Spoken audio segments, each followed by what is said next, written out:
Welcome, everybody. There's a couple more members that should be on their way, but we can get started with some of the early stuff just to get that done.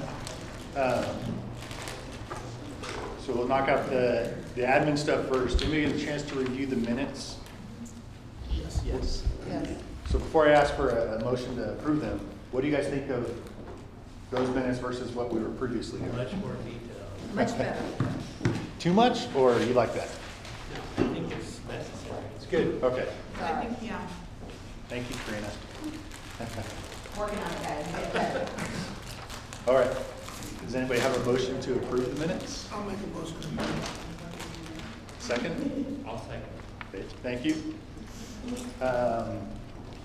So a couple, or I guess I have one quick report. Did you guys all see the truck out there? yeah. Did you get a chance to look in it? I didn't want to spoil the surprises behind the So if we wrap it up, hopefully we can open it up again if we wrap up the meeting with time. That's our new community engagement vehicle. So it's like a portable venue for community engagement. So rather than having to lock down a location where we can go and set up a specific date and time to meet with people, we can just drive that into a neighborhood or a parking lot of the mall or something, open it up, set up some chairs out front, and talk to the community wherever we want to go now. So it's all grant funded, didn't cost the department anything. A lot of the stuff inside, I'm sure you saw the little Motor City thing. Motor City donated a lot of the stuff inside the truck for us, but it's really, really cool. A lot of uses. We shared it with one of our shifts today and basically told them, like, hey, if you're out in the neighborhood and there's a rash of burglaries and you think that it would be good for our community engagement division to go out there and talk to the community, then just pass that information along. We can go out there and park, you can get out, walk the street, or people come up, talk to them right there and share some information how to secure their houses a little bit better. So it should be really, really cool. Hopefully we can get to a point where the community is asking for that to come out to their neighborhood. I think we can open it back up, right, Eric?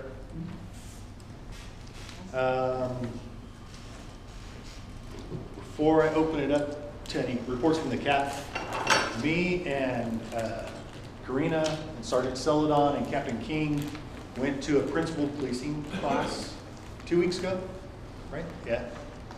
Up in Sacramento. So principal policing includes stuff like procedural justice, and it was a train the trainer course so that we could come back here and not only teach our own staff, like in the academy setting or for in-service training, but there's also a feature of that class that we actually did it a long time ago under Joe Mullins.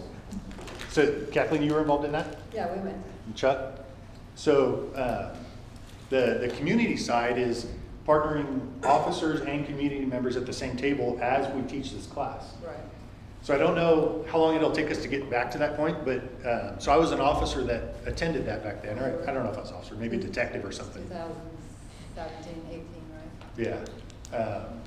But it was really cool, and one of the things that we had to do in there was they had a couple quotes, and we had to pick a quote and then express to the group why we liked that quote and why it fit our career and our reason why we got into this career. And so that was the quote that we picked at my table. I don't know if you guys, Eric, Karina, remember yours. But that one, seek first to understand, then to be understood, I thought was perfect because, as an officer, you should gather all the facts before you make decisions. And then just, it's good advice anyway to listen more than you speak. Did either of you guys remember yours? So mine, I don't remember what it was, but essentially was the thought, the level of thinking to solve the problem compared to the thought process that created the problem. So that resonated with us, finding new innovative solutions to the previous ways that caused problems, whether they're actual problems or just perceived problems. For my group. You don't remember my quote, but it was more about being curious rather than being critical. So really seeking to be open to seek understanding. What ours was. Did you have something, Kathleen? Well, is it pretty much the same curriculum as it was then? Is it the same people? putting So it on? the curriculum can be molded a little bit. So it was more about teaching us the style of facilitation for that class. Okay, so it was a training for. Yeah, train the trainer. Curriculum, like here, the curriculum included the history of Bakersfield policing, the KKK, and all that. So like in this class, we focus more on national history. Yeah. But it would be cool Sometimes. here locally to do Bakersfield stuff. Right. So we're not ready to jump into it yet, but hopefully sometime in the near future, we'll be reaching out to you all to see if you want to be involved, or if you know people that you think would want to be involved. It's super low key. You sit at a table. Normally it's a community member and then a couple of officers. So the group exercises, you're working with the officer. It's pretty cool. One of the things I would say is they had only, the way they did it was an all-day thing. So it was hard, I always said, please have one on the weekend, because a lot of, it's like hard to get people to come for a whole day. Yeah. Like 8 up 6, 7 hours. I mean, they gave lunch, and it was nice, but I meant you could only, you had, like, if you invite people, they have to there at work, so. Right. But anyway, just to have some weekend one. Any business or reports from CAP members? Anybody have anything to share? Oh, sorry. What did the chief decide about adding new members, since our numbers are still Yeah, so pretty small? there is one of the people that said he was going to be here today. Hopefully he just shows up a little bit late. Is Jacob Evans' replacement. His name is Rob Owen. He's from the Public Defender's Office. Oh, okay. And I know he's got 3 or 4 people that he's trying to bring on. I don't know who they are specifically, but I know that he is working on it. Any other news or reports? So before we get into the business for today, I wanted to highlight something on the announcements at the bottom. The Valley Zone meeting. It's at the Greenfield Family Resource Center, which is what school, Karina? Is that on the campus of? Oh, it's right there behind, right there off of Monitor and Chico. Is it? I'm thinking Monitor and White Lane is, but that's not it. Oh, it's right, it's in, it's in the east. It's right there by Stern Park, across from Stern Park. Is it southeast? Yeah, it's by Pacheco. Yeah. Is that Paula? I don't know the name, but I know Greenfield School District, so. Yeah, it's in the Greenfield School District, and so it is on one of the campuses, and I'm sorry, I'm blanking right now. I'm trying to Google. Horizon? It's Horizon. No, it might be on campus, it's right behind the campus of one of the schools. I just look up Greenfield School District and find out where the schools are. I think Stephanie's looking up on the map. Yeah, It is. It's in the south. It is Oh, there it is. east of You have a 99. flyer? Can you give us Show the the details. zone of, the valley zone, the boundaries? So Yeah, I think, Greenfield Community School. Greenfield? That's what it's showing on the offer. Okay, anyway, the address is there. It's 5400 Monitor Street. So we wanted to extend an invitation to all of our CAP members. We'll send out an email also. And not just to you, but if there's people that you know that live out in the area, please encourage them to attend. It'll be information sharing from us and also listening to the concerns of the people that live in that area. So hopefully there's a good turnout and it's a productive meeting, but please help us share the word. Yes. Oh, sorry, the meeting is to go over the policies or just like in general BPD and community? No, this is not policy related. Oh, This is just our zone meeting. Oh, okay, Yeah, cool. yeah. This isn't the town hall. Sorry, I was like spaced out for a second. Cool. so this is a community engagement event. Is It's that like the correct? one you had one already, right? In, I forget which zone did you have it in? In the originally? metro. Metro, yeah. Yeah. And how frequently do you have those? Right now, we're only scheduled or planned for One a year. One a So year for in each zone. So it would be 6 meetings per year. And then from each of those meetings, we hope to gather representatives from each zone to be able to be almost like another committee of representatives of folks who actually live within those communities to be able to get feedback, to share, hey, where are things, what are some of the special needs you guys have, what experiences are you having, how can we better and to facilitate, constructive communication, solid communication going forward.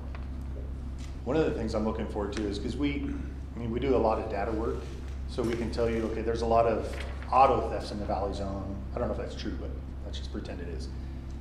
So we say, okay, we're gonna go focus on auto thefts in that area. But we would like to hear from the community, like, is that actually their biggest concern in that area, or is it, street racers or burglaries or whatever it might be? So hopefully we can hear that from the people that live in that area. Well, I know the person, one of the people on the school board that is, talked to her, and she's president of the Democratic one, the current also, so I will see. They actually their district made a policy to protect all immigrant children. They just made a big, it was in the news last week. But anyway, I'll check with her. The other stuff I threw on there is, I don't know if anybody's heard of the Mendaburu Magic Foundation Cupid's Challenge. But on the morning of the 14th, starting at 5 in the morning, there'll be officers over at Doors at California and trying to sell candy as a fundraiser. Doors Chews, like a box of Doors Chews, as a fundraiser for that foundation. So on the morning of the 14th, if you want some candy, swing by. 5 in the morning? We'll start at 5 in the morning. It's dedication all day, right? We'll be there all day, but starting at Unless 5. you run out of candy.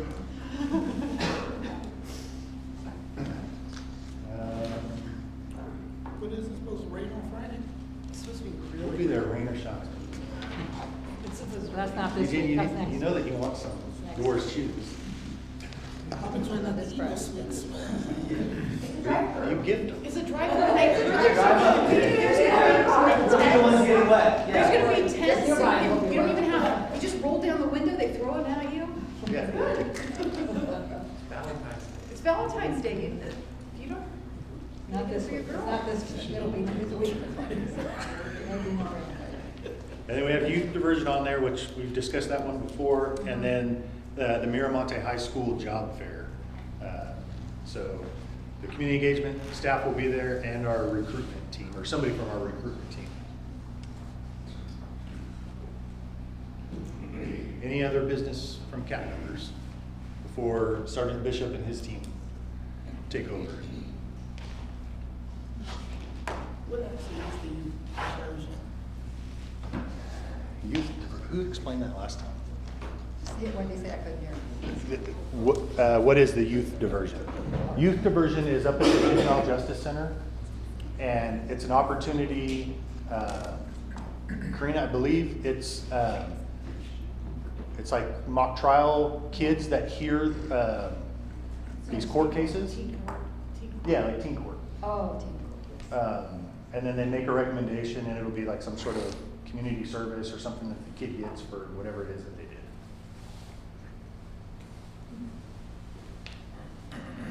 All right, so today we have 3 agenda items from Sergeant Bishop's team. We have, they're going to cover, like we did with the others, they'll cover 10 recommendations and then the related responses for control devices, and then open that up for discussion. And then they'll do 10 for conducted electrical weapons, or the TASER policy, and then open that up for discussion. And then they've brought some of this stuff to show you exactly what these tools are. No? One of them will be related to the closing discussion, is the TASER 10. In the email, I put a link in there. Did anybody get a chance to click on that link and read about the TASER 10? I didn't get that far. I read somebody. So the TASER 10, it's very similar. TASER's kind of like an iPhone. You get the iPhone 9, and then next year the iPhone 10 comes out, and then it keeps on going. So we have followed that path. Not every time have we upgraded to the newest version. Sometimes we get like the version after that, just like I'm sure you do with your iPhones. So John and his team are going to discuss the TASER 10 and the differences between the TASER 10 and the TASER 7, which is the one that we currently have out on the streets right now. And then they'll pass them around, show and tell, let you see what it looks like. and answered questions that you might have on that. I think John also has a video describing some of it from the manufacturer, from Axon or Taser themselves. So if there's no news, then we'll turn it over to Sergeant Bishop. All right, everyone. Well, with any help, this will be the final presentation that we give you guys on your review and comments and responses on the use of force policy. So, as you guys remember, we went through the main use of force policy. The last meeting, we covered handcuffing and restraint devices, and this is going to be going over the control devices and techniques policy, and then the conducted energy weapons. So what we've done is the same thing that we did in the prior presentations, is we selected 5 of the accepted or accepted with modifications recommendations that you guys all made, and then 5 that were not accepted, and just basically showing you what the policy looks like before and what it looks like afterwards. Next. So jumping right in, the very first one was recommendation number 27. This went over the definitions. So our original policy didn't have the recommend anything in the policy as far as what was touched on. So the recommendation was for us to add more of a definition into a chemical agent. So this bolded language is what was recommended to be added. Next. The proposed language was directly from Penal Code 13652. And so this definition was added into the policy. So everything, just to refresh you guys, if you see it in green, that means it was a recommendation that came from the CAP that we accepted, and we added to the policy. If there's anything in the policy that is a red with strike through, that's something that was recommended by the CAP to remove, and we agreed and we removed it. And if you see anything in purple, those are things that we identified as a team as we went through the policies that we either added or removed. Next. Again, the next recommendation came from the definitions. It was talking about the kinetic energy munitions. There was some recommendation to add this language where it means any type of device designated as a less lethal to be launched from any devices and projectile that may cause bodily injury through the transfer of kinetic energy or blunt force trauma. So that bolded language was recommended to be added. Again, some of the language that was added was quoted from the penal code, so we agreed that would be the best language for us to use in our policy. So we did update. We went from calling them munitions to projectiles. I felt it was a more accurate description of what we're actually talking about. But all of the green language that was added here came from you guys, and then some of this purple we updated just to comply, or just to align with the penal code section 13652.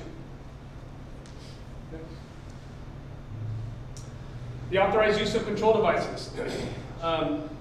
This was the original policy, what it said over here on this section for the authorized use of control devices. The recommendation was to update some of the language in here to remove the words like harm, add serious injury, update the physically resisting that was in the previous policy to actively, and to remove section C.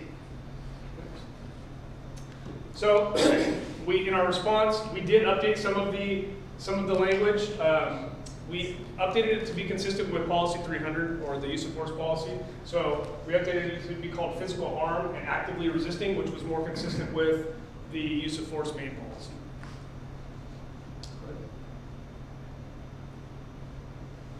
Baton guidelines.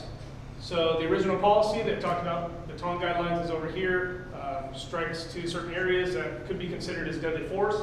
The recommendation was to comply with stipulated judgment paragraph 8, and then there was also mentioned that the section fails to note that the use of batons is deadly force, and such officers are reminded of the distinction between deadly force and non-deadly force standards. So we did accept some of that, but as notated in some of the previous presentations, there is a difference, and there is a different time when the majority of the time the use of a baton is an intermediate or injuring force weapon. There are certain circumstances where it could be considered deadly force. If there was an intentional strike to someone's head, that would be considered deadly force. But there's also times where a baton can be used as a leverage tool, where you're just using the baton to try and pry someone's arm out from underneath them, and that could be considered a control device. It wouldn't require some of the higher level of resistance that you normally need when you're deploying a baton, like if you were going to strike someone with a baton. So we still felt that there was a need to update some of the language and make it more clear, so that's where the purple additions came in here to update the baton guideline section of the policy. Excuse me, the part that the strikes to the head, is that added into the policy? It's prohibited, yeah, But I mean, that, it's written in policy, that's Yes. everything that's on there. yes. OC, or oleoresin capsicum guidelines, the original policies you can see here where it talked about OC spray and the OC crushable foam round that can be fired from a launcher, which we have examples of here that we can show you in a minute. The recommendation again was to add some of the bolded language and strike through or remove some of the red strike through language here.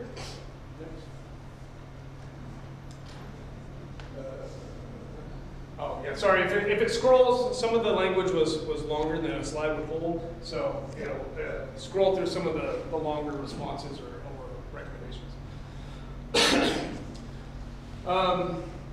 So yeah, in the response, we added the highlighted language here. So we agreed this language that was highlighted was what was recommended to be added, and we employed it into the policy here. So officers deploying OC shall avoid or minimize incidental exposure to non-involved persons. Therefore, where multiple persons are present, officers will direct OC only towards a person posing an imminent threat of harm to the officer or others. So that language was added into the policy. Okay, now getting into the not accepted recommendations from the control devices. So this one talked about reasonable cause. So this was the original policy. There was a mention on clarification between reasonable cause and probable cause. So again, the language was pulled directly from the penal code. Reasonable cause and probable cause get used interchangeably some through the legal code and mostly in Penal Code 835. So there was no change to the policy there. In the purpose and scope section, highlighting the area down here, during exigent circumstances, an officer may use force methods or devices not specifically described in the policy, but only when approved methods and devices are clearly ineffective, unreasonable, disproportionate, or unavailable. So the recommendation was to delete that last sentence from the policy there.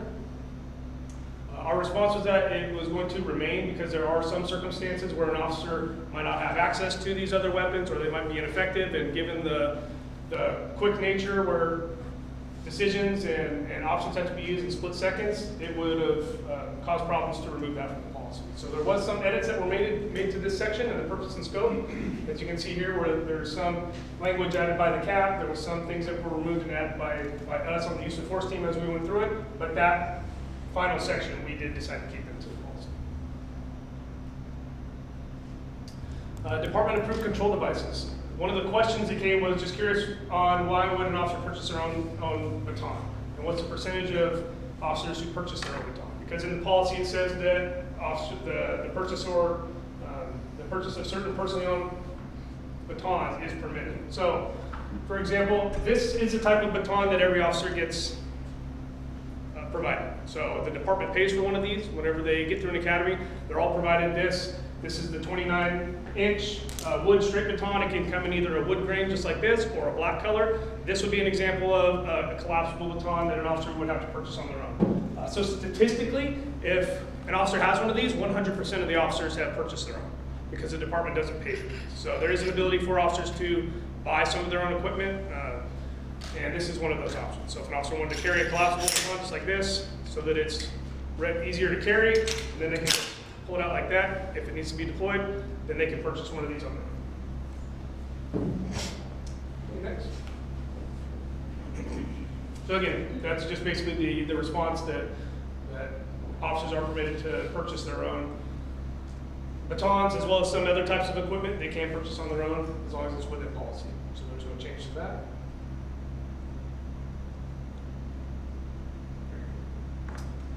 Deployment considerations. The original policy is worded here on the left. The recommendation was talking about for kinetic energy weapons can only be used if the following are met, and some of the bolded language, all de-escalation attempts and tactics are exhausted prior to use of force. Addition of the word imminent, serious injury, repeated audible verbal warnings are made. An officer shall give an opportunity for the person to comply. So the response, quick response again, is it's a pretty long response, but we weren't going to use some of the words like exhausting. We've already lined out a lot of the requirements of de-escalation in the de-escalation portions of the policies. There was, in addition to some of the language that was mentioned there, like subjects being given reasonable time and opportunity to comply, but all of the language that was recommended did not get added into the policy. This should be the last one. So the original recommendation wasn't in the current policy. The recommendation was to add the bolded language, kinetic energy weapons and chemical agents should not be used to disperse any assembly, protest, or demonstration, etc. Went through all of that. So, click one more on the. So we didn't necessarily add anything in that section, but there was changes made to 302.7 here, where this lines out, and if you click one more time, it should show everything in purple. This is all language directly from PC 13652, which addresses all of the use of kinetic energy weapons, chemical agents, and all that on crowds specifically. So it's really specific to those environments, and so all of the language was added directly to the policy from that. I think that's it for that one. So again, we buzzed through that kind of quick because we have a lot to go over, but any specific questions to the control devices policy? Any of the responses that we made to your guys' recommendations? Yeah. The amendments that you all did to 302.7 to address this crowd control stuff for chemical weapons or chemical agents and projectile weapons. Mm-hmm. Did we get a copy of those amendments, or can we get a copy of those amendments just so we can cross-reference them? I don't think they were included in the policy we looked at last month, although I could be wrong. If I'm not mistaken, you guys have been provided all copies of the edited policy. Well, but the control devices, wait. Oh, wait, hold on. Maybe I'm thinking of a different thing, hold on. Oh, yes, sorry. Sorry. I found it. Got it? Yeah. So, and just to reiterate some of the stuff, even in what I notice as a trend in a lot of the not accepted parts of the policy, it really wasn't that it was just an outright disagreement or a not accepted because there was a not seeing eye to eye on philosophies or anything like that. A lot of time the recommendations that we didn't accept were covered in other areas of the policy. A lot of them had to do with de-escalation and proportionality and things like that, which we felt was already covered in thoroughly in the definitions and the other parts of the policy that address those things directly. And while there is a need to reiterate some things in parts of the policy, we didn't want it to be so redundant that it became, a 1,000-page document at the same time. So it's definitely a balance that we're thankful that you guys all helped us with, and we all worked on really hard to make sure that there is an emphasis on the importance of certain things like de-escalation, but that it's not so overwhelmingly wordy that it becomes hard for officers to understand and employ in the real world. I think a nice sort of balance to strike is then to just cross-reference, because we do that in other parts, like to just then cross-reference other policies that are applicable or that should be sort of top of mind for officers. And I think embedded, I think that's true. I think that you do want to make it accessible and not sort of super dense. So I think the cross-referencing is helpful. What was I going to say? There was one other thing.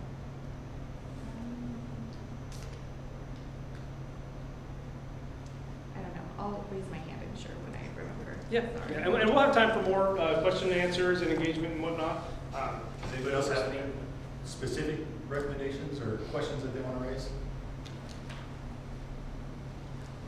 All right. So the conducted energy weapon report or the TASER report responses. Again, the first 5 are going to be accepted or accepted with modifications that we made. So this first one talked about the section that refers to multiple applications of the TASER. The main part out of this recommendation was it seems contradictory to talk about an officer having to explain 4th, 5th, or further cycles because the initial policy said that it seems contradictory if there's a maximum deployment of 3 full cycles. Why would an officer have to document additional cycles? And while the manufacturer has a recommendation, or they've only done live human tests up to 3 cycles, or 3 consecutive cycles, there may still be circumstances in the real world, where a 4th cycle might be the thing that stops you from having these deadly force. And so we want there to be an ability for officers to be able to use lower levels of force in those situations, or maybe an officer deploys a taser 3 times, but there's just a bad connection, or it's ineffective. And then another officer arrives, and then they deploy what would technically be a 4th cycle, and they get a good spread, and there's good neuromuscular incapacitation, and then we're able to take that person into custody and not have to use higher levels of force, then that would be more or less a win, and we don't have to use deadly force in that situation. So the officers still have the ability to do that, and we want to make sure that they are able to explain and articulate those additional cycles and why the other ones weren't effective. So we updated it to where there's the use of the word should instead of shall in some of these circumstances, so that it gives it a little bit more clarity that they shouldn't deploy more than these 3 full cycles, but if there is an opportunity or there is a circumstance where they do, that they're explaining those. The prohibited use of the CEW, the original policy here, and the additions that were recommended were to not have it used on individuals who are handcuffed or otherwise restrained. Additions of language like in an environment that may cause severe injury or death, like an elevated position, in water roll, flammable areas, or following LSE exposure. Individuals recently sprayed with alcohol-based pepper spray. Next.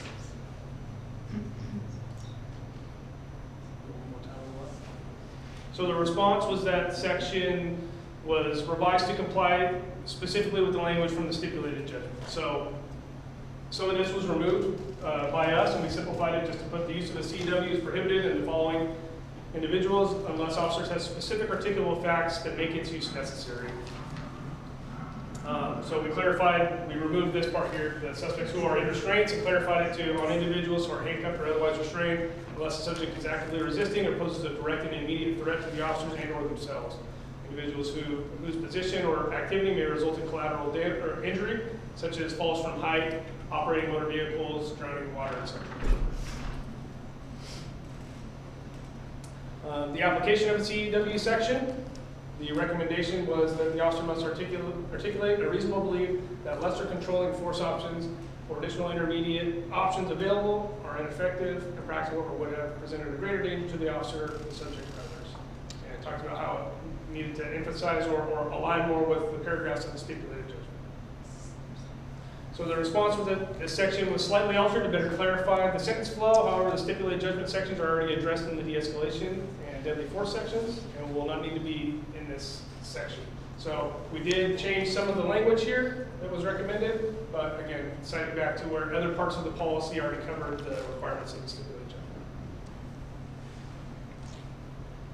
judgment. Dry stud mode. So the original policy was noted here. The recommendation was to remove words like normally and change things from however to unless, removing some of the words like reasonably, and dry stud mode can be used in those circumstances. Paragraph was revised to align with the language of the stipulated judgment, paragraph 3P. So this is what the change was. So we reworded the paragraph and updated it here to align with that recommendation in the stipulated judgment. The use of the CEW in dry stud mode is prohibited unless reasonably necessary to avoid the use of any force that could increase injury to the suspect, the officers, or others, with those instances being fully documented and justified in the use of force for purpose. The policy review section.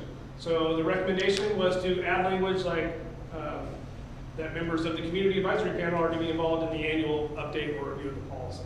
And then there was a recommendation to discuss the Lexipol policy, and that it wouldn't just be like a blanket approval that comes from Lexipol, which we talked about before with you guys. So we accepted and we added that language. So as you can see, the language that was added here, the policy will be reviewed annually by the chief of police or authorized designee, subject matter experts, and or members of the community advisory panel, and be updated to reflect developing practices, procedures, and remain consistent with best practices and department values. All right, so now moving on into some of the not accepted recommendations. This was in the section on multiple applications of the CEW. The suggestion was to add language that only one officer may actively deploy CEW at a time on an individual to avoid excessive NMI.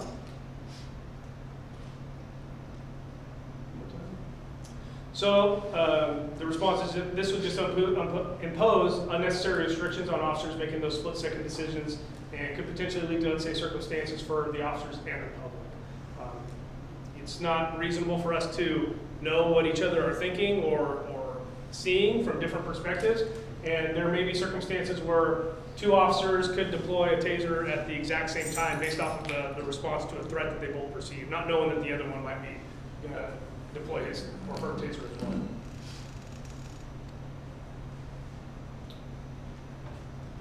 well. In the definition section, the recommendation was to add deadly force. So the deadly force language here was recommended to be added to the conducted energy weapon policy. We didn't feel that it was necessary to add, seeing as it was already covered in the main use of force policy, so there was no additions or no adding of the deadly force definition into our CW policy. Again, in definitions, the recommendation came to the vulnerable populations section. Some of the recommendations was to add the bolded language. One of the highlighted areas from this one is the recommendation to add people under the influence or impaired to vulnerable populations. Our response is that it was not accepted. There was an update to some of this language that came from recommendation number 1 in the CEW recommendations, but the addition to add intoxicated individuals or impaired individuals to vulnerable populations, we didn't agree with or want to add into this section here. But it was updated to quote more verbatim the government code language.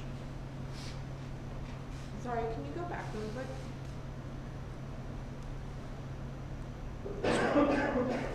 But now this is,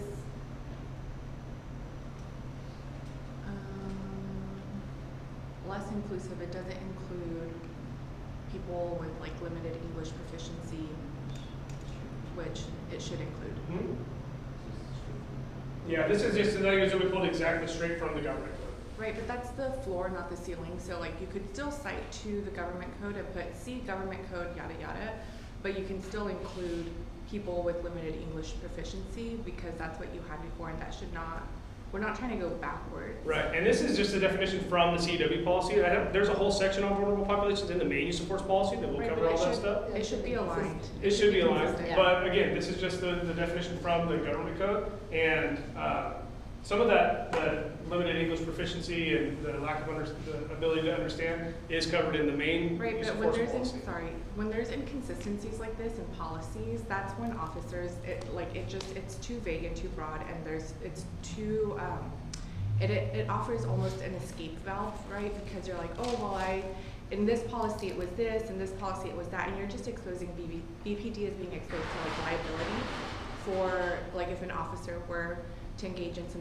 type of force, where the main use of force policy has certain delineated populations under vulnerable population, and it's not consistent here. I mean, if you can explain like why you don't think people with limited English proficiency should be included in vulnerable populations when it was previously included there.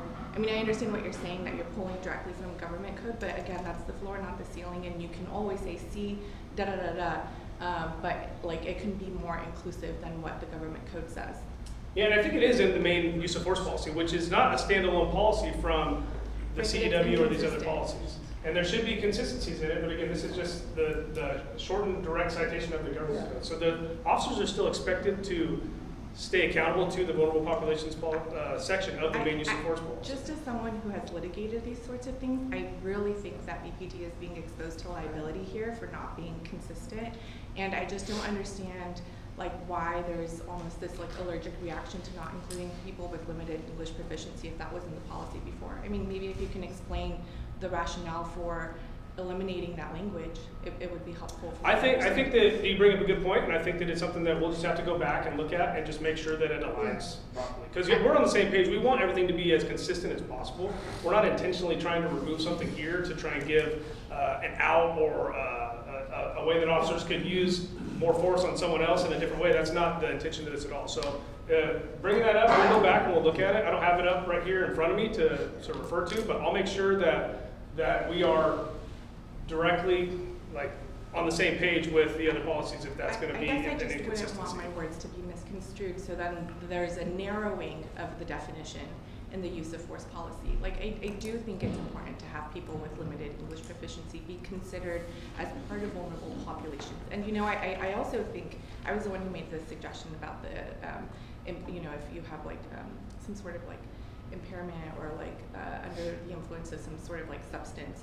I was the one who recommended that language, but you know, I'm happy to have that discussion too. But I think at a minimum, this you know, like vulnerable populations should include people with limited English proficiency, and I just don't understand why there's like we're going backwards in terms of what's inclusive. I understand what you're saying about the government code, but I just don't want my words to also be misconstrued to then going back to, you know, use of force policy 300 to then narrow that definition to make it consistent with this definition. No, that brings up a good point. It's something that we'll go back and we'll make sure that it's going to align, and we'll make sure we follow up with you guys. And if there is a change made to where we add that language back because it is consistent with our main use of force policy, we'll make that update and make sure you guys are notified of it too. And if we decide not to for some reason, then we'll notify you guys of the result. That is a good catch, Stephanie. The other step, just pulled it up so I could look at it, and everything you're saying is correct. So we'll talk about it, but it probably would be more appropriate to do what you're saying and just match the two definitions. I just think it's better for, I'm just saying as someone who has like you know, I think that like that perspective is important for this space too. Like I just don't, you know, to the extent that it's helpful in terms of like. That's super you know helpful, what I mean? just to bring it up and bring it to our attention. Yeah, because that's been one of the hardest things to do, and we found when we went through all this, is that there's 4 policies we're going through. And there's so much stuff to keep track of that there are things that could potentially slip through the cracks like that. So I mean, that'd be something for us to easily go back and fix and make sure it aligns with our main use of force policy, because that's probably going to be the best Just thing. gonna add to that. My guess, as being an person who's done a lot of editing, proofreading, is that someone just thought, we can just use the words from the policy, it'd be simpler. Mhm. I mean, that would be my guess is how, but I totally agree that you have to have a limit in English proficiency to be consistent. Yeah. But I'm just saying maybe that's how it happens. And again, and it's another crop reference, because we're going to have to go back and look at recommendation number 1 and look at the response to that, because the recommendation in number 1 was probably align this with the government code. And so we made that change, and then it ended up having this issue here. So again, it's something that we'll go back, we'll look at recommendation 17, recommendation 1, and the use of force policy, and make sure that they're all going to be consistent in the end. I will add something there, like there was discussion earlier about referencing other policies. So we try not to reference specific policy numbers, because next time we look at policy 300, if we add something, the numbers all change. So then everywhere else in this policy that it says policy 300 or 300 point whatever, you have to make sure you go in and edit all those. So kind of what Sergeant Bishop was saying, you can't just cite the policy section, you have to put like that entire content. So it becomes a little bit difficult, but this one is really easy to fix. So, I and think- I agree, it was a good catch. On the policy referencing, I get the section, it can be really annoying. Maybe just like referencing the policy, and then once you have the policy or you know where to look, really quick to like, you know, and especially you all who are like super familiarized with this stuff, or should be, like, it's really easy, like once you're directed to the policy, to like then skim it and be like, here, this section, you know? But anyways, food for thought. Well, I think it's a good catch, and I appreciate you being able to point that out to us, so we can make sure that we make it as consistent as we can across all.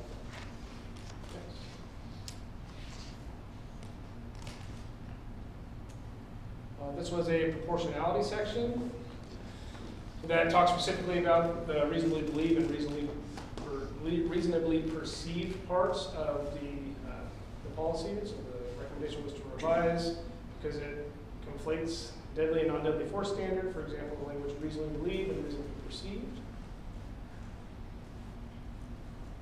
One more on the left. So the proportionality section was rewritten or revised in section 300, and that section has been updated to align with our use of force policy. So again, whenever we rewrote 300 or the main use of force policy, you click on the right one more time, it should scroll up. I didn't have my main PowerPoint expert helping me do this. So. The policy was rewritten here. That language is still included into it, but the proportionality section was rewritten as part of one of the main use of force policy recommendations. And so that was the language that we copied from the use of force policy and added into the proportionality section here. Verbal and visual warnings. So the original policy up on the left, the recommendation was to add some of the language like add exhaustion of de-escalation tactics and techniques, and adding if officers shall utilize de-escalation tactics and techniques before using the CEW. Next. One more time on the left. And the displaying of an arc or when a lasered individual was considered a form of de-escalation. And these sections of the stipulated judgment specifically outlined the de-escalation portions. So the only thing that was changed here is the updating of the word each. So a verbal warning, the intended use of CW shall precede each application where feasible. The purpose of the warning is to provide an individual with reasonable opportunity to comply voluntarily, provide the officers and individuals with a warning that the CW may be deployed, and after a verbal warning, if the individual is unwilling to comply with lawful orders or voluntarily, and the individual poses an imminent threat to officers or others, the officer may display the arc with the lasered individual to attempt to gain voluntary compliance before the application of CW. Next. That's it. All right. So that is all of the CEW specific recommendations and responses. What we have next, so, and again, we brought some of this stuff, and if you guys would like, we can pass a few of these things around to actually see it and feel it and see what they're like. There's no obligation to, but at least some of these like munitions and the tasers we can. Any other ones that they want to raise on either of those first before? Yeah, was there any other questions on any of these specific CEW or taser recommendations, or any that you guys made that you had questions on or wanted clarification on? Can we go back to number 3? Number 3 talks about no more than one officer should actively deploy the taser at a time. You just stated that needs to be, they have to have reasonable opportunity to comply. It has to be announced. If there's 10 officers in the room, why wouldn't all 10 of them shoot them at the same time with the taser? I think there's got to be a limit somewhere. Well, and again, it's all going to fall back to reasonableness. So using that as the standard, which granted, it is the floor of decision making is it objectively reasonable under the totality of the circumstances? But that's still what is going to be used as the main judging standard. And so and I'm not sure if you're specifically just talking about like different officers or like every officer deploying at one time, or what do you specifically have a question on that part for? I'm saying you have a suspect here, there's 10 officers in the room, they all pull out their taser and start tasing at the same time. Is it 50,000 volts or something that goes into? The Taser 7 is 50,000 and the Taser 10 is at 1,000. So take 50,000 times 10, what's going to happen to this suspect? Well, and that really falls more into the training of how we train officers to use their tasers. Because as any officer that responds to a scene, they should know that there's certain roles that they should fill. If they get to a scene and they see that there's already an officer in verbal contact, then they shouldn't be coming in there and starting to yell and trying to take over that role of verbal contact. If they see there's an officer already with their firearm displayed, what they should be thinking, and I mean, it's all going to be dependent on the suspect's behavior, the threat posed by the suspect, but they should be thinking, okay, this officer has a firearm displayed, maybe I'll just display my taser. And vice versa. Maybe this officer has his taser out and there's already sufficient officers there. So they should be starting to assume roles. It's also the role of a sergeant. Like if I get to a scene and I see that there's 10 officers there and 10 have their tasers out and they're all yelling at this guy, it's the job of every individual officer, granted, but a sergeant or a senior officer on scene should really be helping to kind of control that. Like, hey, you maintain verbal commands. Hey, you keep your taser out. You two be ready to go hands-on if we get the opportunity or whatever, and then you stay lethal force over here. So, I mean, we train officers to assume those different roles given different circumstances. Definitely shouldn't be, 10 officers in a room and 10 officers had their taser out. If we saw that in a use of force review, we would identify that as a training issue.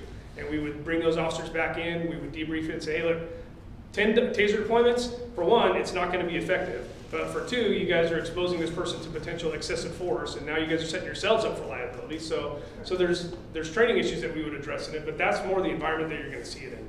It's hard to quantify that or limit it in the policy without it being I mean, I wouldn't really know how, other than just to explain it through the training process. Yeah, one thing we teach in training is control is the goal, right? I have to control my own emotions, I need to control the suspect, I need to control the situation.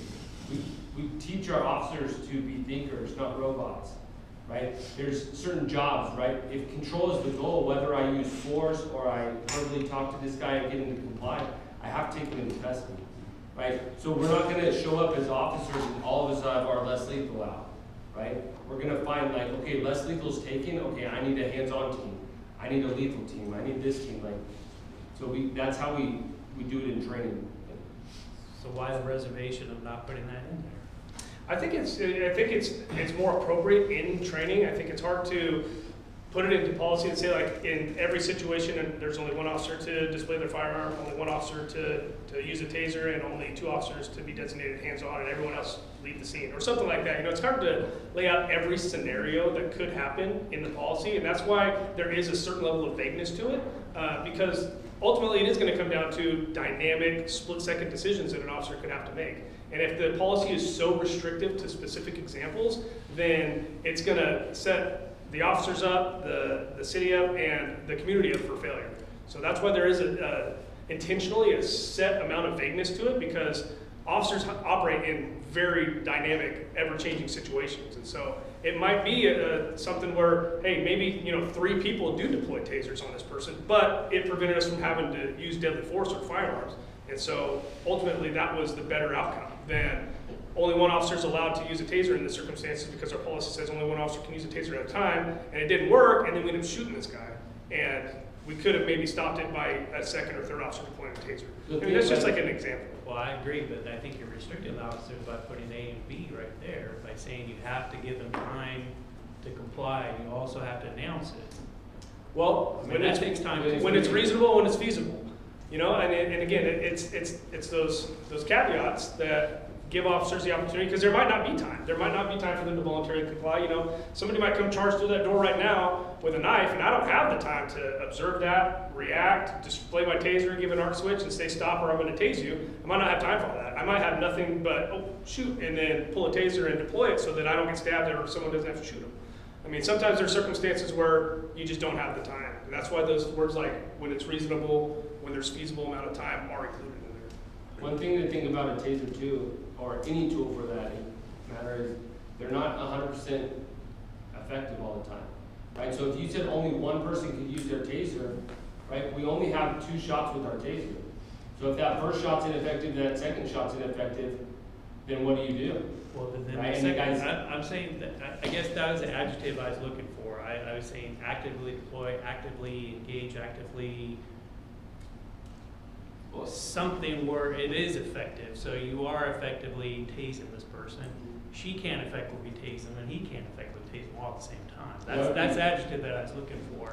I don't know kind if of hard actively though was as the a, right for a word. sergeant to be like, okay, you can use your taser, okay, that's not effective, now you use it, like, in these high, like, I don't think he's dynamic talking about situations when be the very taser's not difficult. effective.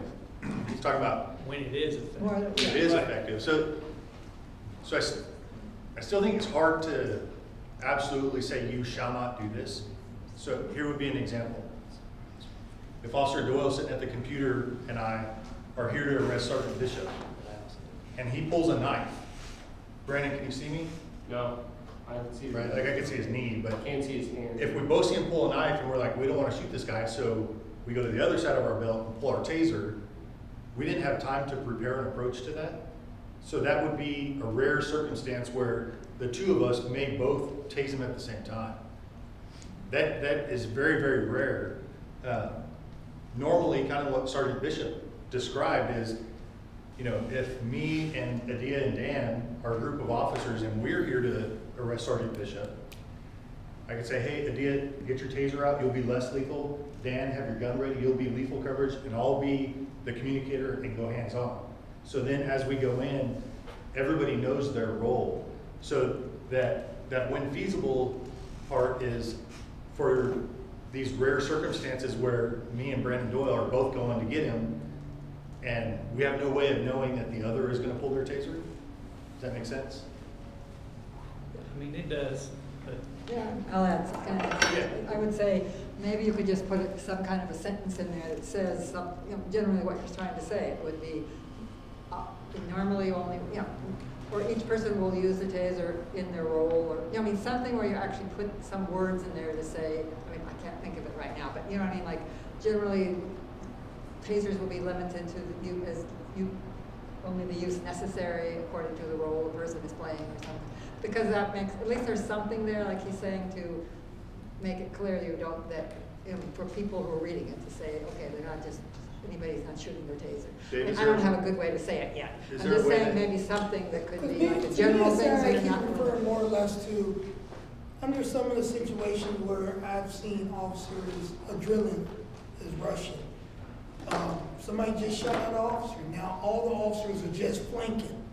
And when they get there, everybody got weapons drawn, everybody's tasing, everybody's just trying to do everything. Because now my adrenaline's going because one of ours was hurt, or we got a call, this was a dangerous suspect, so everybody came out with. Well, that's why it's limited according to And the that's why situation. you're gonna see multiple officers have deployed at the same time because it was adrenaline rush. Dave, is there a way you can think of to articulate what your concern is, still allowing that an officer's not gonna be violating policy in those rare circumstances where there's not that time for the planning phase or communication? Again, I was trying to phrase that was very difficult and trying to find the right adjective to describe what I was after. But the scenario is all 10 of you can't be tasing this guy at one time. Right. Yeah, maybe like They use- knowingly tase someone while another officer is, or? Or as little as necessary, Part only of as necessary. or part of the something. policy, and don't quote me on it because I don't have it up here specifically, but is to continually assess the situation for the effectiveness of the force, right? That's like something that what an officer wants to see when they deploy a taser or a conducted energy weapon is they're looking for, and we discussed this in our training, and I'm almost positive it's in the policy too, is they're looking for behavior change. Like there's a lot of things that an officer can look for, neuromuscular incapacitation, but ultimately they're looking for a change in behavior. In order to justify the use of an intermediate force option like a taser, there has to be some type of assaultive, threatening behavior presented by the suspect or the individual. So they need to see a behavior change if that force is effective. So they may deploy a taser, but the guy's wearing a big puffy coat and he's got 3 pairs of pants on, and they deploy the taser and they see no change, and the guy's still holding the baseball bat or whatever. So then that might justify another officer coming in and deploying their taser, or deploying a second cartridge to that individual because they didn't see the change in behavior. But again, it all comes back to these being like dynamic situations where you're dealing with human beings. You're dealing with human being officers who are for sure going to have stress dumps and adrenaline and all that stuff. But again, officers are held to a higher standard than members of the public. So members of the public, there's no rules. They get to operate under whatever rules that they choose to. And officers are held to a higher standard within the policies, within the law. So we do expect more of them, but we're still dealing with human beings. In your training, do you instruct your officers to seek the minimal amount of effective deployments? Of a taser? Yeah. Yes. They should not be, if one deployment does the job, there shouldn't be any additional deployments. So you don't always have a sergeant there, right? No. So it's up to those frontline officers to. It's ultimately the responsibility ultimately falls on the one who made the decision to use force. So even if a sergeant is there and they say, hey, tase that guy, if this officer doesn't perceive the threat that the sergeant might see or something like that, they could choose not to deploy that force, or vice versa. The sergeant could be saying like, hey, let's de-escalate, let's talk to the guy, but they see a knife in the dude's hand and they immediately deploy a taser, or as soon as they have an inkling that the guy's going to come forward with a knife, they deploy a taser, the sergeant didn't see it, so ultimately the decision falls on to the one using the force. What about, instead of putting it in this portion of the policy, the prohibited use of the CEW would fall under if the CEW is applied and the change in behavior occurs, no additional deployment of the taser shall be used.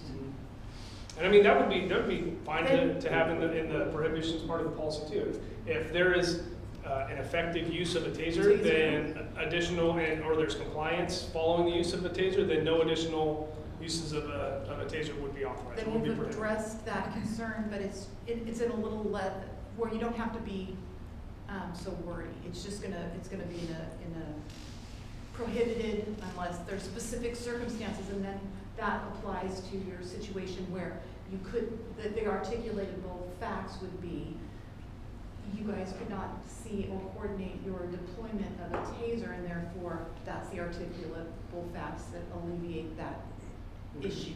Does that capture your initial concern? Yeah, I would say it includes cycles too. I mean, you could Yeah. have one cycle Yeah. or one deployment. So deployment would, like, we would call that the second cycle, Okay, is the maybe, second. maybe the deployment's not the right word, because Yeah, it yeah. could be ineffective. I'm looking for the effectiveness of it. And, Yeah. you know, I don't know what it could take to put somebody in cardiac arrest, but if you have, 500,000 volts coming your way, I'm sure that would put somebody in cardiac arrest. Well, the important thing with the taser too is like voltage is what's dangerous.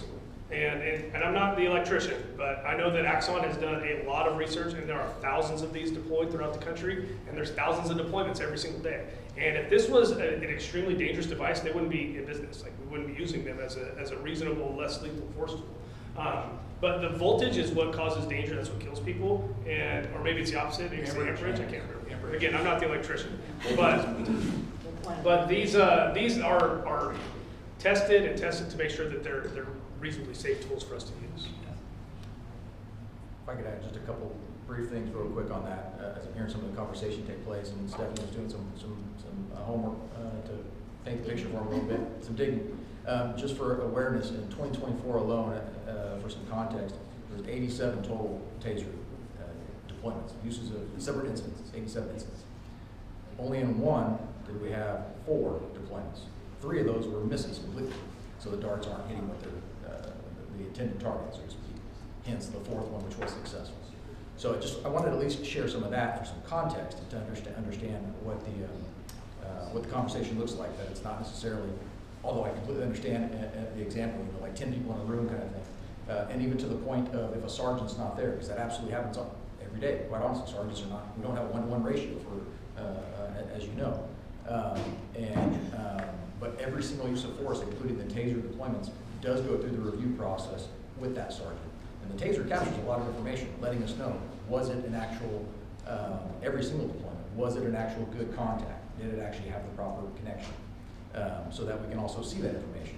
And it helps us understand if there was more than one deployment and the first one was successful, well, that gives us more question as to, well, why did we have a second and a third and a fourth, for instance, those types of things. So at least hopefully that may paint the picture a little bit better. And then I know I'm sure John will touch on it in a second, but when we talk about the TASER 10 and some of the advantages to this latest, greatest model, there's some other features that will touch directly on some of the points that you're talking about, like audible tone that lets the officers know specifically when that connection is made during that specific incident. So there's some indicators that we really were interested in when we looked at the TASER 10, the next variation, that I think will be interesting for this conversation. So Officer Doyle's gonna take note. We're gonna go back and look at that, see if there's a way to tweak the wording. If you can think of something like this week, a better way to word that, shoot me an email saying like, hey, I think this makes it sound more clear. And we'll take a look at it. We won't do like the back and forth like policy recommendation, but just shoot me what your suggestion would be. And then we'll go back as a team and see if there's a better way to capture the intent there.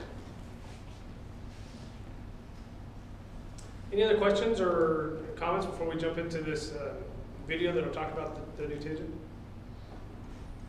All right, let's watch this video. It's a few minutes long, but it's really good information that was put out by Axon, the manufacturer of the TASER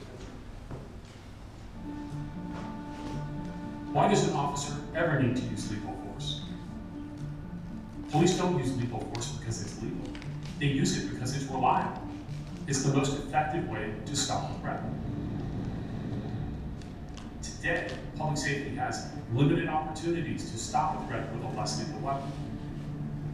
And when less lethal tools don't work, people die.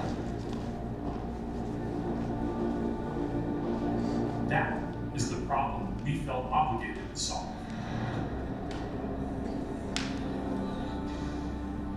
It was a matter of global safety. We were working truly around the clock to find a solution to a problem that was and is costing lives. We had conversations with both public safety and the community. We really involved the true end users. The only motivation we needed is the knowledge that when this product launches, lives will be saved. We owe public safety and communities a better way to stop threats without having to take a life. The TASER 10 is that weapon. It begins a new era in less lethal technology.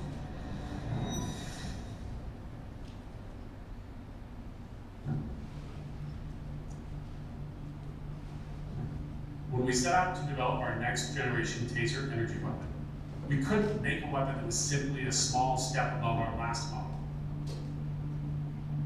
We needed a weapon that would begin to shift how the world looks at less lethal technology. The key is to find common ground. We want people in the community to be safe and feel safe. And so when it came to the design process, we really brought in all of the key stakeholders, both public safety and community members. I challenged my team to create this revolutionary new TASER weapon in just a few years. Rick has a history of being an incredible innovator. For outsiders, it might appear to be an unrealistic timeline, but if you know Rick, you know anything is possible. For Rick, this was never about money or profit. This was about the mission. He reminds us on a daily basis that lives will be lost. As a team, we knew that there was no excuses. We just had to figure out a way to get it done. It was a massive engineering and design challenge. The stakes were high. We had to do it right, and we had to do it responsibly. There was just not a lot of room for error. We faced some major roadblocks during the development of TASER 10, including the cartridge deployment mechanism. It's really all about the misses. You look at the causes of ineffective use of the TASER energy weapon, and everything indexed back towards, I just need more rounds. So we had to find a way to give public safety more cartridges and more capability with the same size weapon. We also needed trust in the weapon was going to be key, which is why we focused so heavily on reliability. The threshold wasn't, can we do it right, but it's, can we not do it wrong? It's emotional to see this product, because I truly do think it will change the world. It will change how people think about less lethal options. I've been working on developing and improving TASER technology for 30 years. I've dedicated my entire career to the idea that we can and we must find a way to stop threats without taking lives. I'm the first to admit TASER weapons aren't perfect. The TASER 10 is a hell of a step towards making TASER energy weapons the most reliable and effective force option in the world.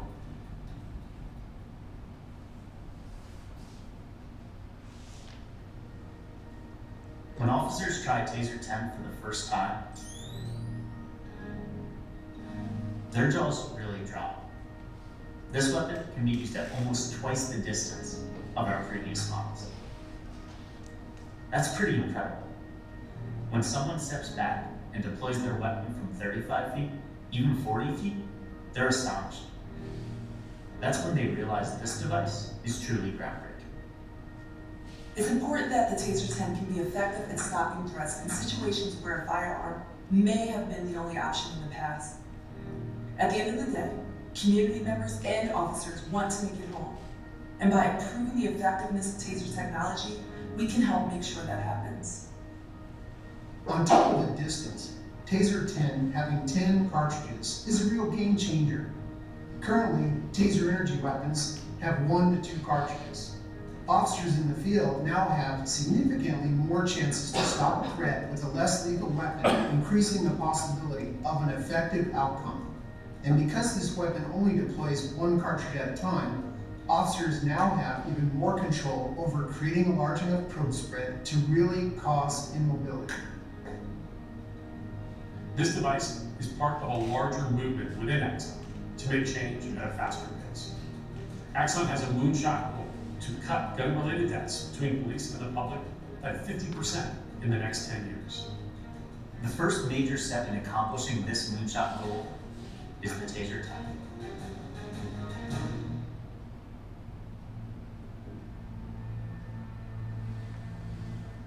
We're all ushering in the future with this piece of technology. TASER 10 is the start of the conversation that will include better training and better relationships between public safety and the community. I hope that when agencies hear about Taser 10, they're excited, knowing that they're going to be able to protect and serve their communities more safely and more effectively than ever before. I hope that officers feel relieved, knowing that they'll have a tool designed to keep them safe and avoid having to take a life. I hope communities feel more confidence that they can count on public safety to make sure that they get them safe. We've built a tool that is significantly more effective than any Taser energy weapon, so public safety doesn't have to transition to a firearm. We're trying to shrink the pool of decisions where it's life or death, where it's near death. Where that one decision dictates whether or not someone ever goes home.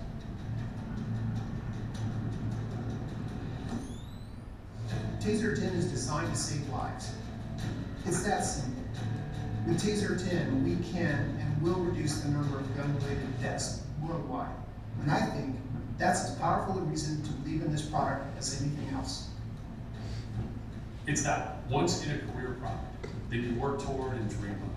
It's the culmination of decades of work and thousands of forward-thinking individuals who came together in the hopes of making the world a safer place.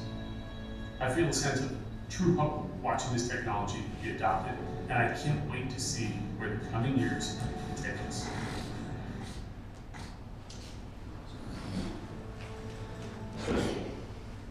So again, we just got the approval and the transition to the Taser 10. So you guys just saw that video. So this is what we currently carry, the Taser 7. So this is what officers out in the field are assigned right now. We just got these, I think, delivered a week ago, and we're working with Axon for them to come out so we can start that transition to these new products. So like they said in the video, it solved a lot of the problems that we had with the Taser 7. They did cover all of them though. So with the Taser 7, and this is an inert cartridge, so there's nothing in this, so there's nothing that'll be deployed out of this or anything. But like talking about the Taser 7 that we have now, so whenever you deploy a Taser 7, there's the ability to give like a de-escalation warning mark, right? Or use of the lasers as a form of de-escalation. There's a flashlight, there's lasers that you can use to point on someone as a form of de-escalation, and there's a warning mark. So that is intended to give the person an audible visual warning that they could be tased, hey, stop, get on the ground, or I'm going to tase you, and giving them that so that they could see and hear the potential of the taser and hopefully get some voluntary compliance. Some of the bad things about the two cartridges, so there's two cartridges that are deployed in the Taser 7, and there's different angles with each one. So there's this one that's considered a close quarter cartridge, and this is intended for closer distances, like from me to Lieutenant Finney, or there is a standoff cartridge, which would be from maybe me to someone a little bit past the theater. So, oh sure. Again, this is inerts. There's nothing in these, but the idea is that you want to split the belt line. That's how we train officers. So the Taser Pros would hopefully be split between the belt lines. So this would be effective from this range, but as I got a little bit farther away, and I want to split the belt line, now it's too far away, this is going to be effective. So I might have to switch to the other cartridge, which is just done by that little tilt feature there that you just saw, and that'll toggle between the two cartridges there. But again, like you showed in the video, and like Stephanie talked about with some of the statistics in the last ineffective uses that we had last year and the years before, it's that bottom probe that misses a lot of the time. So whenever you see multiple deployments or you see an officer that doesn't get the behavior change, a lot of times it's because it's hard to do geometry in your head during dynamic situations, and you might be pointed in with that top laser, but that bottom one will miss. It'll hit the ground or it'll miss the person entirely, and you're not going to get effective neuromuscular incapacitation unless you get 2 points of contact. And then the energy completes the circuit through the 2 points of contact through the large muscle groups, and then that causes the muscle lockup that you see that's called neuromuscular incapacitation. So that's some of the overview of this. Another one of the things that you guys saw in the policy is the drive stun. So this one you could come up and you could apply a drive stun where I could just put this right on a person and I could give them that for pain compliance, so it has the ability for that drive stun. But we're not a huge fan of the drive stun. There's a lot of prohibitions with the drive stun because it can potentially cause more injury. It's one of the higher litigated things that you can do with a taser. And really it's not effective. It's not what the true intention of the taser is. It's more just like another option that you could use with it. So with the Taser 10, and again, this is a completely empty cartridge. There are no cartridges. We didn't even bring any, so there was no accidents or nothing. So this is the magazine that would be able to hold 10 cartridges in it. And then as it would load up, it makes a different noise, right? So it's a little bit interesting or scary, but there's no electricity that comes from the front of this. So I can't go up and I can't drive stun that person. So it really takes away the problems that we have with that altogether. The distance of this, the maximum range is 25 feet. That's as long as those probes will reach. This is 45. So it adds an additional 20 feet of distance and capability for you to use against there is still the ability to give a warning alert. And it sounds and looks like that. It gives a very bright strobe flash, and it has an audible tone that is meant to get somebody's attention and hopefully gain some voluntary compliance. But with each deployment that you would pull the trigger, you would aim to the certain areas that you would try and get that deployment from. So one of the problems that we saw a lot with Taser 7 was it would be obstructed by clothing. And you have those two probes, so now you're trying to figure out, okay, this probe's gonna hit here, I gotta hit him on the arm where there's no clothing, and then maybe try and hit him down here where the clothing's a little bit tighter. You saw a lot of ineffective deployments because of that. With the ability to have a single shot, single probe deployment with this, I can try and aim towards this arm and then this arm. And then if there's no clothing obstructions, it's gonna be a lot more effective at closing that circuit and getting the neuromuscular incapacitation with these ones. That's a brief overview of it. Any questions on the two devices, or anybody want to go for a ride? Give an example. Yeah, Stephanie. Quick question, sorry, just to confirm, the Taser 10 does not have drive stun? It does not, no. So there's no drive stun capability on this. So in order to use this, it has to be with a probe deployment. So even if you were up close and you had that threatening behavior you wanted to do, it would just be 2 probe deployments. Okay, and then I think the policy currently still has, I mean, I understand you guys just got these a week ago, so, but the policy still has language that refers to the Taser 7, so like the close quarters cartridge, the stand-up cartridge, sort of like this drive stun stuff. Will you be modifying the policy to account for that? There will be an update that will have to come with the Taser 10. So, and again, this is part of the ever-evolving process that we will have with the CAP, is we'll have to, at some point, before these go live, make the edits to the policy that reflect all the Taser 10 changes that were made. And then that is also going to be including you guys to be a part of that whole process. And just one last comment, I think this sort of dovetails maybe with what Dave was saying earlier about just like the number of deployment. I mean, so these have 10 cartridges now, whereas the other one had 4, it was 2.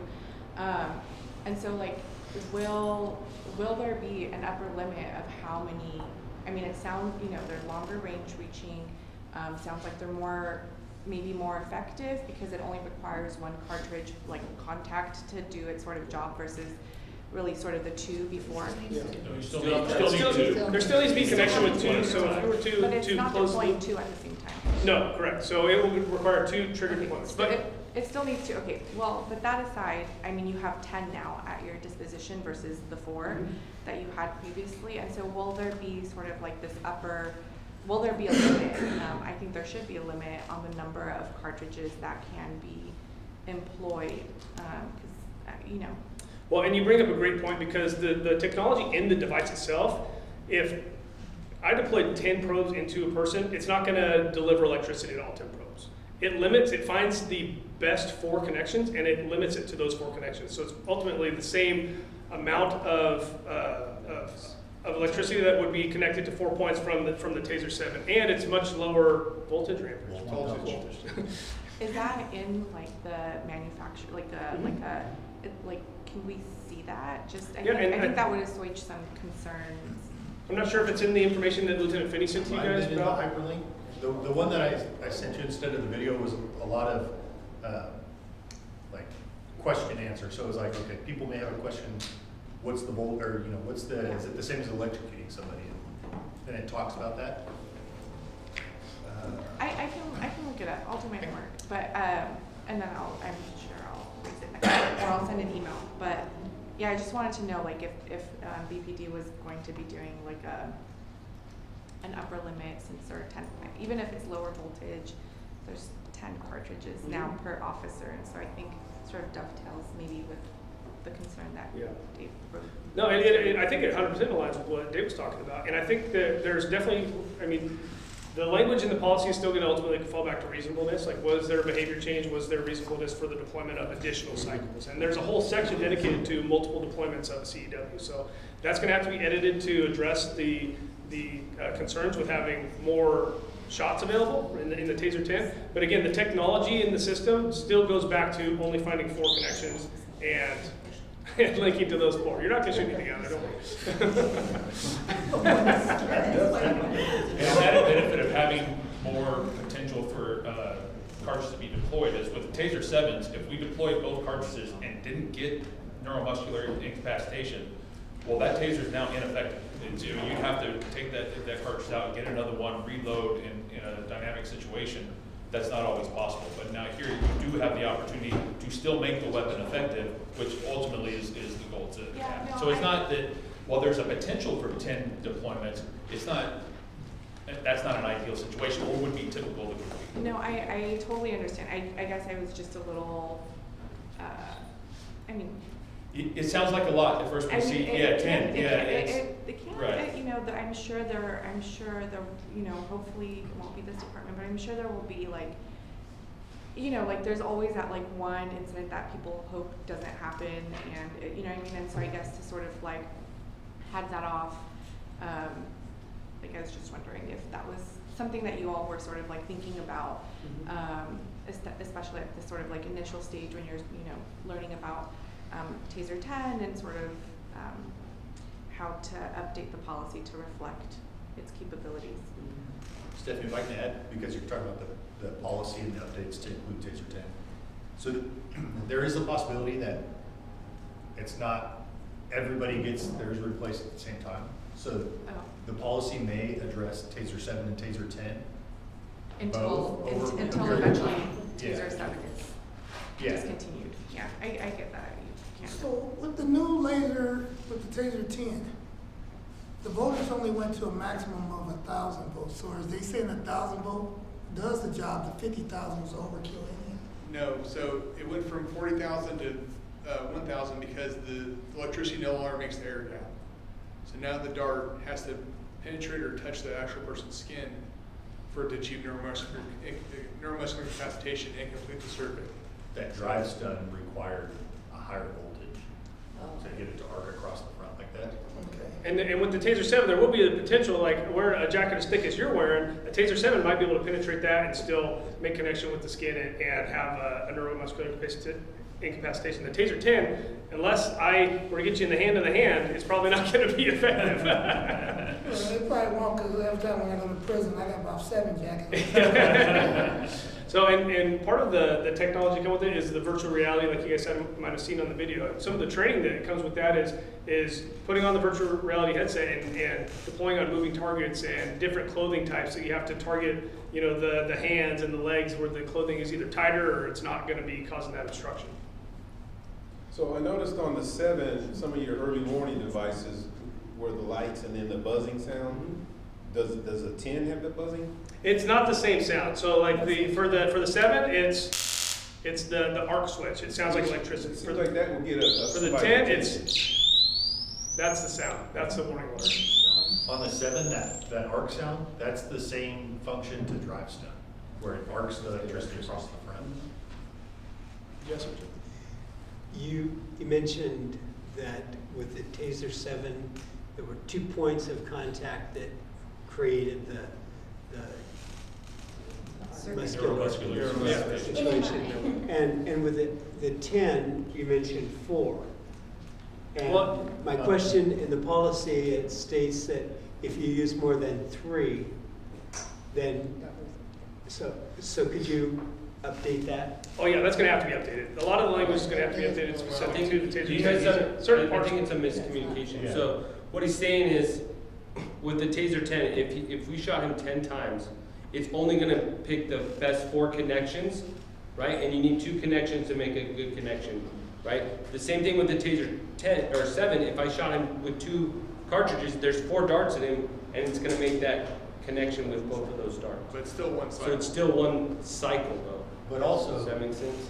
Chuck, with the TASER 10, you can only shoot 2 darts and still get the full effect.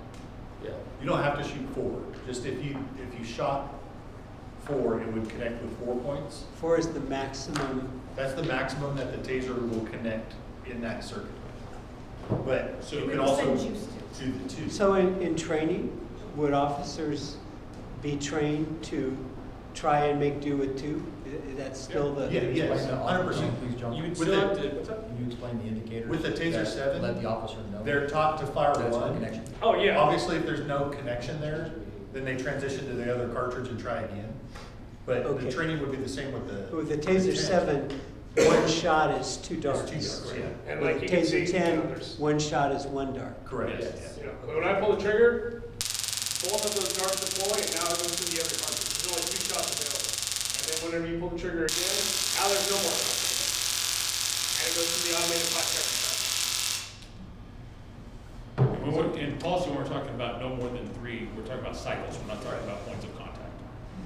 When we're talking about cycles, is it each cartridge is a cycle or each, like 2 is a cycle? Each 5 yard, 5 seconds, Positive connection. electronic burst is a cycle. So, but like if you were to deploy, I guess I'm just having a hard time.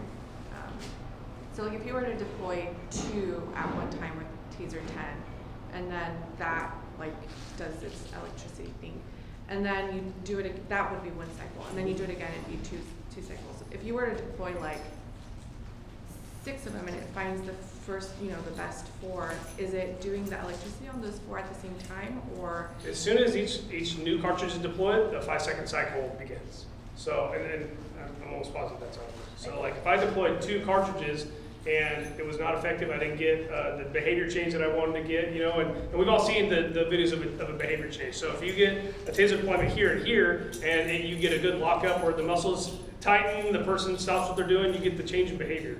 That would be an effective cycle, and there wouldn't be a need for an officer to deploy anymore. But if the person's charging at them and they deploy 1, they deploy 2, and they don't get any change, and the person's still charging at them, they deploy a 3rd, nothing, and then they finally deploy that 4th, and they get a cycle. Now that's going to start the 5 seconds, where the 5-second automated cycle of a deployment, where hopefully they get that neuromuscular incapacitation, and the officers can go up and they can get control under power while they're going through that 5 seconds.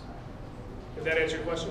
Yeah, and yeah, I did. And just sorry, when it's just to do its little electricity thing, do you need 2 points of contact? So if you just have 1 point of contact, it won't do anything. It won't Correct. trigger the okay. Yeah. So, and we see it in like the voluntary exposures all the time. So, like usually most Taser instructors will go through like a voluntary exposure. They get exposed to it too.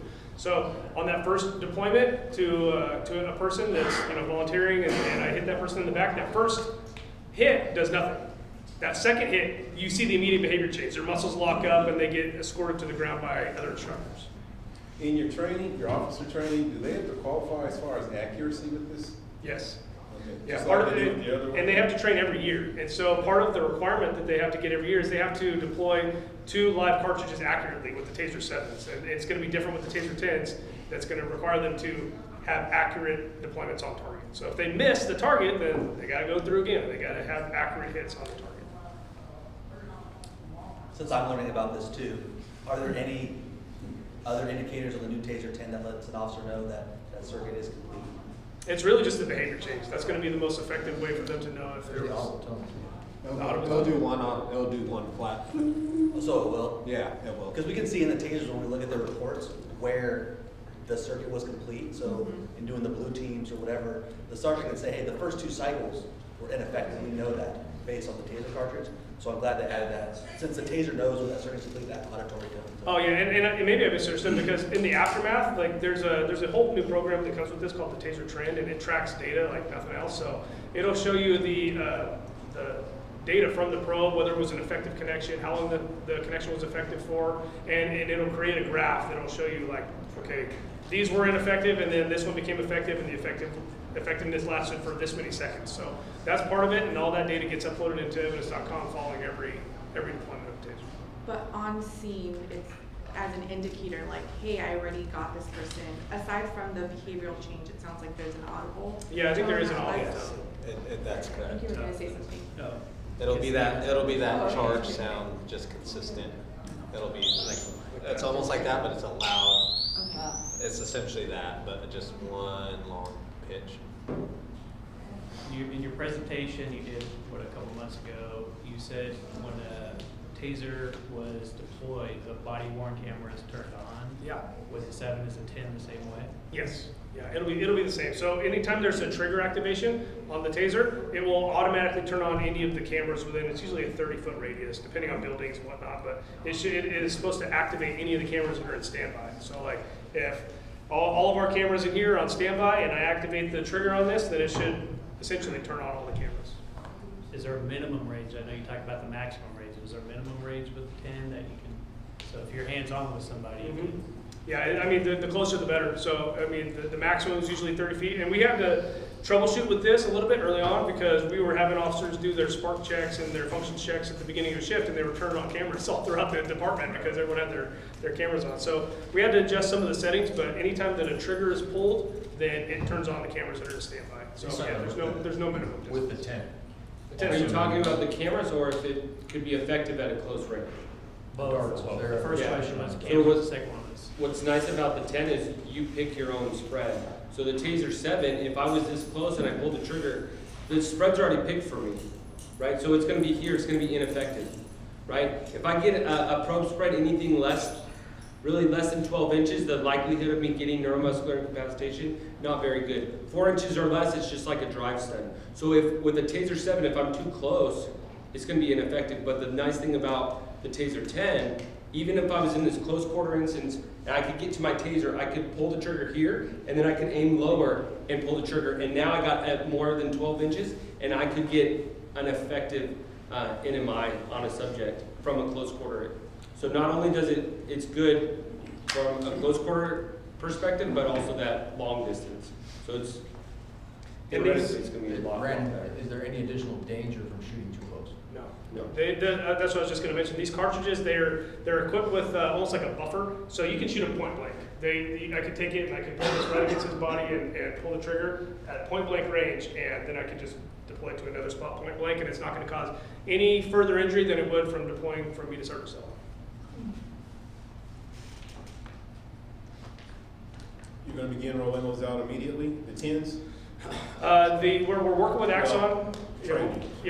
As soon as we get the transition with Axon, they're going to be rolled out as soon as possible. So it's just a matter of coordinating with them and having them come out and instruct all of our staff on the updates with the Taser 10s, and then helping us with the transition to collect all of the Taser 7s out in the field and deploy them with the Taser 10s. It's going to be a process, but we want them out as soon as possible. Sorry to come back to the same thing, but will the policy be updated before, like, officers are out on the field? Yes. Sorry, Chuck, what were you gonna say? Body cams. You say that this automatically turns on the body cams, but aren't they already on? It depends on the circumstance. They're required to be activated anytime they're in contact with the public or with when they're involved with the citizen on a call or anything like that. So they should already be activated in most circumstances, but for example, an officer might be responding and pulling up on scene, and an officer deploys the taser. Maybe they didn't activate their body camera yet because they're not out of their car, or they haven't automatically activated it until they get out. So that could activate the camera early. It happens a lot with the Code 3 lights.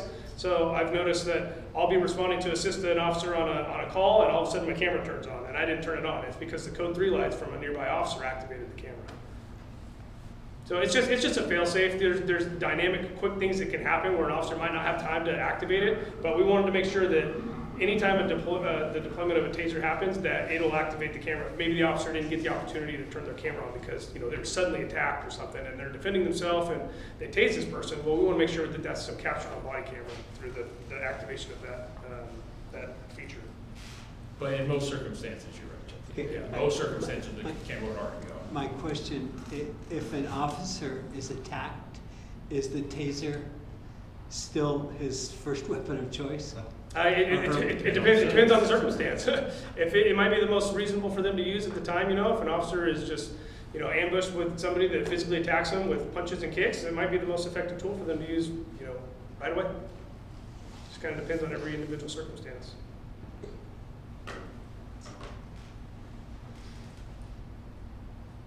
Any other questions? What are your thoughts?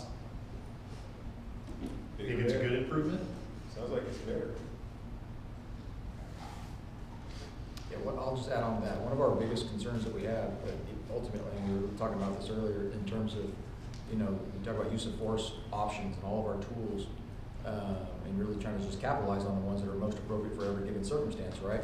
But even with the taser, just like Sergeant Bishop has alluded to, like the example I gave earlier, we had, you know, one in 2024 with 4 deployments and 3 of them were total misses. And thankfully there was a 4th one there that was able to be successful. But the reality is, you know, think of it in the perspective of if those aren't successful, what does that mean? There's some other level of force that's going to have to take place, whether that's batons. There's examples we looked at even on officer-involved shootings, where we thought, man, it would have been nice to have a 45-foot option to deploy, so we wouldn't have to shoot this person, or at least we had the option to try and choose that. So we really try and think of it from that frame of mind, is what options do we have available to us, or that we can start to utilize that are the safest options. Obviously, the ultimate goal is to try and minimize any force options, but we all know realistically that doesn't always take place that way. So with the Taser 7 specifically, one of our biggest challenges is that, just like Sergeant Bishop said, it misses. It'd be great if it hit every time and it connected, and most of the time when the Taser is deployed, that's the last thing that's necessary. There's usually nothing necessary beyond that. With the Taser 10, we're actually really excited and hopeful and see that it's got far more, based on what we've seen so far and talking to other agencies, that we will see an increase in the likelihood of success on those initial deployments with the minimal number of probes deployed, so that we're not having to resort to multiple deployments, multiple cycles, or other levels of force. So. Were these items budgeted, or did you have to wait a certain period of time to get it approved? I'm sure they weren't cheap.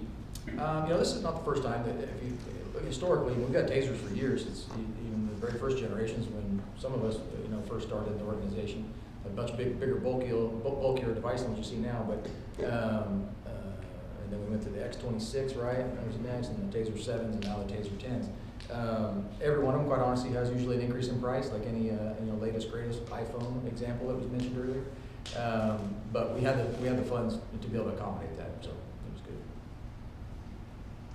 I mean, the only thing we have right now that is close to the Taser 10 is our less lethal launcher that goes beyond 25 feet, and that's just blunt force impact, right?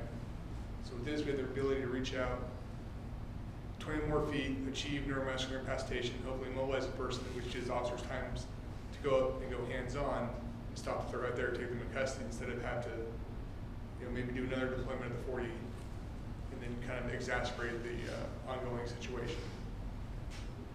Stephanie, did you have something? Oh no, I was just wondering if all officers will be equipped with, are they all equipped with tasers? Yes, they are. Yeah. Yeah, they all have. All field officers. Good question. Yeah.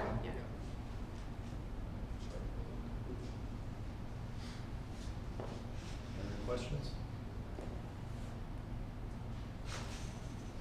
Sergeant Sullivan, you want to open up the truck? Absolutely. Wrap it up, and then anybody can take a look at it if they want to.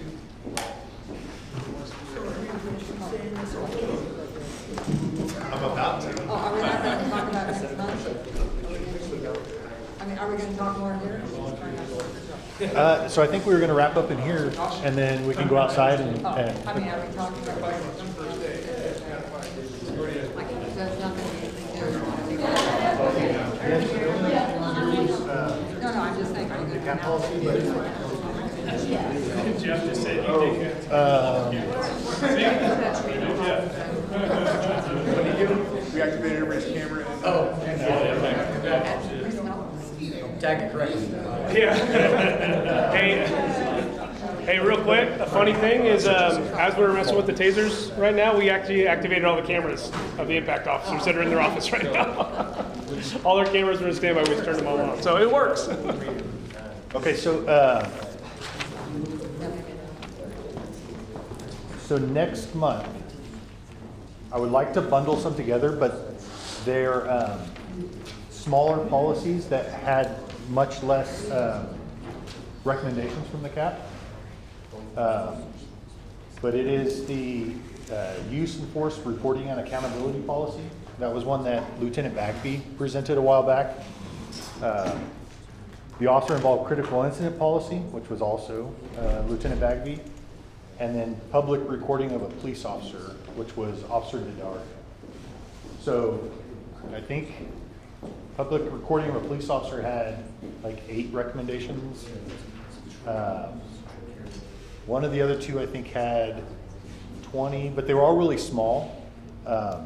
And if we knock out those three, then that puts us in April having a clean slate where everything that was presented to you, you all have given us your recommendations, and then we will have given you our responses to those.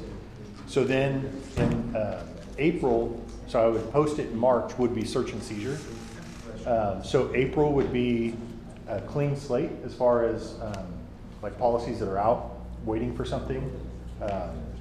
So then I would like to see at that point how this process, like the timeline that we have works, where we post it a month ahead, then we discuss it, and then the CAP has 2 months to give us their recommendations, and then a month later. I'd like to give that a shot at that point, now that we're familiar with it, and see how that works out. Obviously, we can be adaptable for ones that are more involved in that kind of thing. Is it just search and seizure, or was there something else about needs? Yeah, so we do have, so here's what I have Sorry. remaining of policies that need to come to the CAP. Search and seizure, that policy is done, they're working on their presentation. We have personnel complaints, that policy is not ready to come to the CAP yet. We have bias-based policing, that one also is not ready to come to the CAP yet. Promotional policy, which will be kind of unique because that'll be presented by our Human Resources Department, but it also is not ready for the CAP yet. And then we have community policing, that one is not ready yet, and the crisis intervention policy. But those ones are all not ready yet. The only one that is ready as far as approved for this step of the process, but they're still working on the presentation, is search and seizure. But that's the lineup for the rest of the year.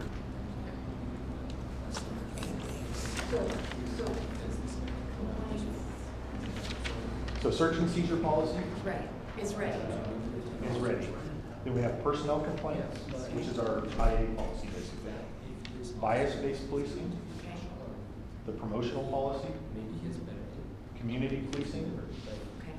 and crisis intervention. Okay, so those five, are those five going to be presented this year in 2025? Is that what you anticipate? Okay. So- You said they weren't ready, so I don't know what stage Yeah. they are in. So it's dependent on those teams progressing them to this phase of the process. And if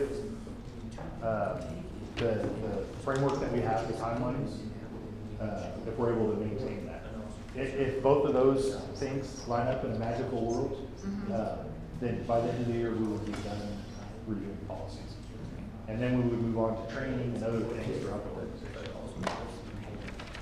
So, I'm just trying to figure out when it's going to be implemented, all these policy changes, I know. Oh, so we're not waiting until the very end to do all of them? Okay, that's what I was. No. Okay. So the ones that we've already wrapped up, we just finished cleaning those up into a presentable format. And the next step for those is that they're gonna be posted on our website. We're still doing the town halls, because I think that's Yes. the other thing that we've not talked about, at least in the past. Sorry to interrupt you. Yes, so what I would like to do is post them like the week before we do town hall. So then, when we go to the town hall, we can say, well, actually, we'll advertise when we post it. But then when we go to the town hall, we can say, hey, this is currently on our website. We're gonna talk about some changes, but we're gonna ask you to go on our website. And essentially, the link on there will be the link to Conveo, so that the entire city can log on. Or they don't have to log on. Click on the link, and it'll take you to the Conveo page, and then they can add a comment or a recommendation or a suggestion for edit or whatever. So that process won't follow exactly our back and forth that we've had on policies, because it doesn't. You're not required to create a Conveo account. So we won't always know who it is that has submitted a recommendation and how we can get back in touch with them.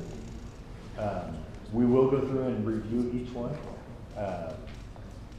And I'm imagining like we'll go in and acknowledge each one that has been received, because I would hate to read these policies as a community member and you make a recommendation, and then like, nobody even acknowledges that you did that, because I would leave them with the feeling like, nobody even read what I wrote. So But- you make a comment on Conveo. On Conveo, that's what I'm envisioning. I don't know 100%, but that's what I'm thinking. That way, at least they realize somebody has read what I put. And then, similar to how like, John and his team went back and worked on the recommendations that you all as CAP members made, we'll do the same with the community recommendations.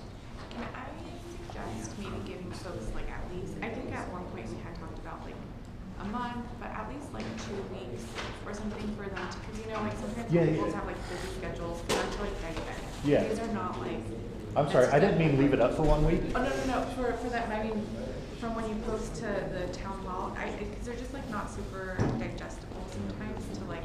Yeah, a week seems a little short. You know, like at least some time for people to digest the policies, and so when they come to the town hall, like hopefully there's space for people to be able to like talk about some of their suggestions to it, only because like technology can sometimes be an issue. You know, there are segments of our population who don't have access to like reliable internet, may not have like a computer where they can sort of do that. It's not super easy to do it on a phone.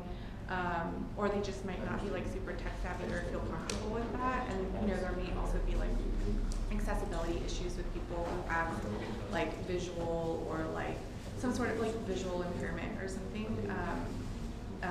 So I think it could be helpful. That's a good point, because my initial thought was post it a little bit before the town hall. So then when we're there at the town hall discussing it, that gives more time after for people to go back and then make recommendations. Do you think it'd be better to just do like right in the middle? If we're gonna leave it up for a month, do like 2 weeks before, 2 weeks after? I mean, It's a happy median. yeah, I think being able to see it before. Okay. I think it would be helpful for conversations that Okay. we've had. I'm definitely open to that. My initial thought was just more time after they're there in person asking questions and talking about it. Yeah. But I think that's doable, definitely. Will there be at the town hall interpretation provided for like Spanish speakers and Punjabi speakers?